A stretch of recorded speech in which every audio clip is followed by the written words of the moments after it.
I wanted to follow up on the article that I wrote in the Wall Street Journal, Swim Training, No Workout Required, where I talked about 9 different movements you could do with a few short clips of demonstrations.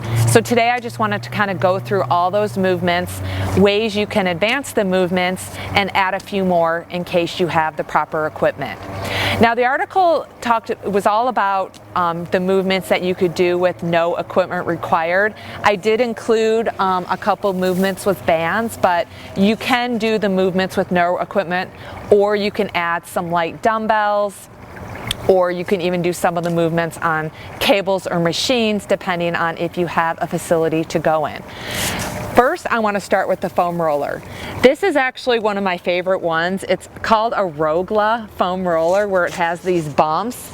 It really works, kind of almost digs into some of those areas that you can't quite get to when you have a smooth foam roller. So this is one that I own at home, and I like to always start my warm-ups with a foam roller. So the reason I use it for swimming specific is to increase mobility of your thoracic spine and just to kind of loosen up that muscle, because that's something that you can't work on when you're in the water. So what I like to do is just start on my lower back, and I like to roll up and down, moving my feet forwards and backwards all the way up and down my spine. If you're like me, you may feel a few cracks going on in the motion. I like to go all the way up. I like to move my arm movements. I like to twist a little bit so I'm getting more of my rear deltoids, backs of my shoulders, and more of the lats, because those are all swimming specific muscles that get really tight through the repetitive nature of the movement. So I do that for about 5-ish minutes. I also include some lower body foam rollering as well. And then the next movement I like to do is called a thoracic push-up, where you're just working on contracting your scapula together. You're not doing a full push-up. So how you want to do that is you want to start in the plank position, and you don't come all the way down like you would in a push-up. You're just gonna bend your elbow slightly, lower your chest slightly, and you're contracting your scapular muscles behind your shoulder blades together to activate those muscles and get them all loosened up. So because I'm in the plank position, I'm not only working and contracting my scapula, shoulder blades, I'm also trying to keep that core very tight as I'm doing the movement. If you want to advance the movement, you can hold up one leg at a time. Sorry, that was not correct. And you can work on it, balancing a little bit, switch legs. That's a way to balance the movement, as well as increasing the number of repetitions you do using that movement. Next, movement that I showed in the article were called T's, Y's, and W's, and I demonstrated those on the ground, lying flat on the ground, where my thumbs were pointed up. I lifted my arms up on a T. I moved my arms forward. I lift them up, forming a Y, and then I put my elbows at my side, and I pretend like I'm hitchhiking, and this is my W. T's, Y's, and W's.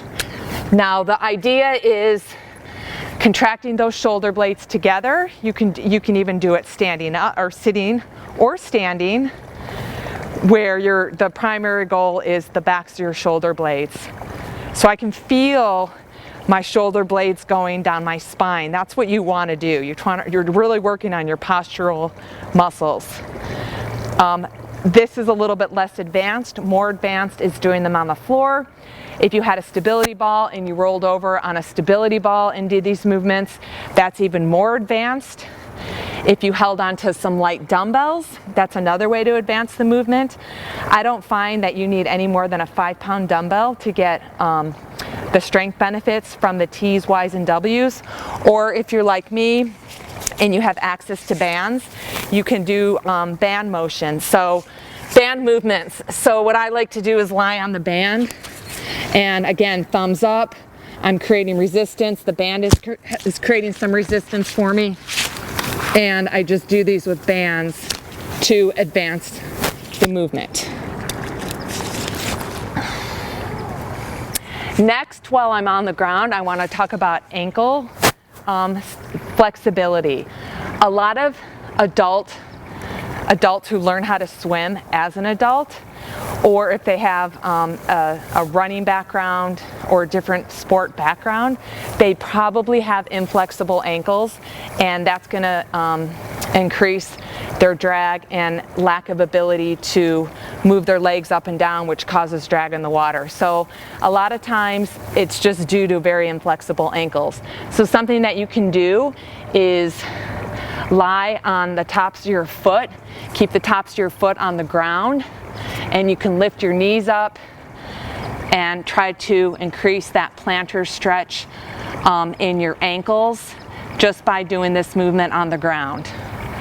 You can also straighten out your legs and put your legs underneath a bar and do some movements like this with your ankles around a bar, feet going forwards and backwards to increase that range of motion in your ankles. And you could also take a band, which I did not describe in the article, but you could take a band and work on going back and forth, front, plantar, flex, back and forth, inversion, eversion with the band, and that's just going to create some resistance and increase that flexibility, more importantly, the mobility in your ankle. The next series of movements I'm going to demonstrate are using the band. I actually have 3 different colors of bands. I have a yellow, a green, and a red. Yellow is the lightest resistance, red is medium, and green is the most resistance. So the band movements that I'm going to show you, I'm going to start with the lighter band, but when I'm more fit and when I have executed the movement properly, then I'm ready to advance into the heavier resistance. The next move I wanted to show you is arm pulls with the resistance band. So the idea of these arm pulls was the resistance band is to create a flat back, which is a little bit of an arch back. Keep your core tight, and what you're going to do is keep your fingertips low, and you're just going to do arm pulls like you do in the stroke, where you catch and you push and you follow through.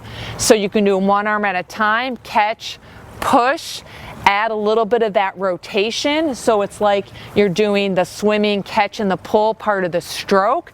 I actually have a stroke drill called the underwater doggy paddle drill that I have swimmers do in the water that looks exactly like this, where they're just focused on the catch and the push.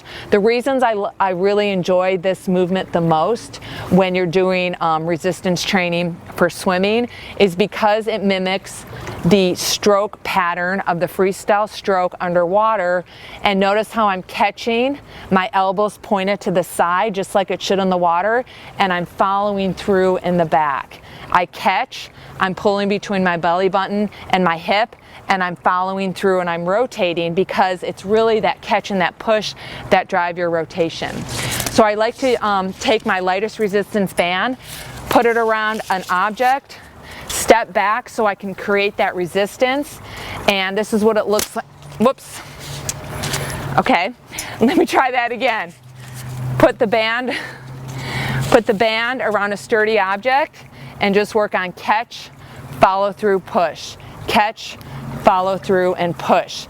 Do these really slow, because the most important part of the resistance training is making sure you're executing the movement pattern correctly and you're not rushed. If you start to rush through it, you're going to pull wide and you're not going to really engage all the muscles, and you're going to do it incorrectly. I'm going to try a different resistance band so you can see a little bit of the difference.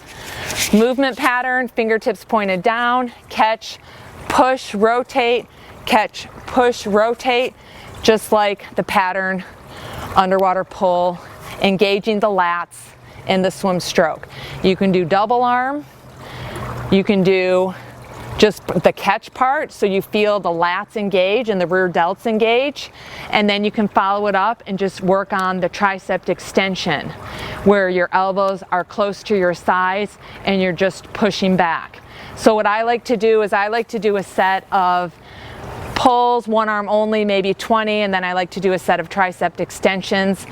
I'm an advanced swimmer, I do multiple sets like that, And I'll tell you what, doing just 2 or 3 sets, you will create some soreness in your triceps and the sides of your body. All right, the next move I'm going to show you are just your standard tricep dips, where you can just do them on a chair, you can do them on the floor, where again your elbows are at your side and you're just lowering your body and you're using the backs of your arms or your triceps to push your body up. To make it more advanced, straighten out your legs. It's going to be a little bit harder. Lift one leg at a time to make it a little bit more advanced. And even find a lower platform and you can advance that move. Now there's a lot of different core movements you can incorporate into your program. Swimming, you're either on your left hip or right hip, so you are constantly engaging your core in the water. But one thing I like to primarily do for swimmers is the flutter kick, where you're just supporting your lower back, moving your legs up and down. A way to advance the movement is to do a flutter kick in the streamlined position. And then you can also flip over on your stomach, do the flutter kicks, as well as moving your arms up and down and strengthening more of your lower back. A way to advance the flutter kick movement is to balance your upper body on a Bosu ball, put your legs up on a stability ball, try that for a flutter kick, and that's definitely, you're gonna really feel your core, your hips, shoulders, everything between your hips and your shoulders is engaged when you're in that plank position with your legs on a Bosu ball and your upper body on, with your upper body on a Bosu ball and your lower body on a stability ball doing flutter kicks. Try it out, let me know how it goes. So I like to work the sides of my shoulders, the fronts of my shoulders. So I'll just take a TheraBand, I'll step on it, I'll stand up nice and straight, I'll squeeze my shoulder blades back and down my spine, and I'll just lift my arms, or I'll lift my wrists up to shoulder height and I'll lower. You can also hold on to a set of dumbbells and do the same exercise. This is not a T. When you do the T movements, you're working your rear delts. So right now I'm just working the lateral parts of my deltoids. You could also do a front raise where you're engaging more of the front deltoids. And then, like I've already demonstrated before, you can bend over, do your W's, do your T's, and do your Y's. So you can make this, do them all kind of at the same time in order to make sure you're targeting all those little muscles around your shoulder. Swimming is such a repetitive nature sport, whether you're doing freestyle, backstroke, butterfly, or even breaststroke. You are using so much of your shoulders that you want to make sure you do the strength and mobility with that major muscle group that you're using in the water, as well as making sure you're engaging your lats and your triceps, which are the primary movers behind the catch and the follow through, the push that make up your pull. And in combination with what you're doing in the water, you're going to have a very good overall strength and conditioning program to make you more efficient technique-wise and strength-wise in the pool. If you have any questions, please comment below. Otherwise, make it a great day.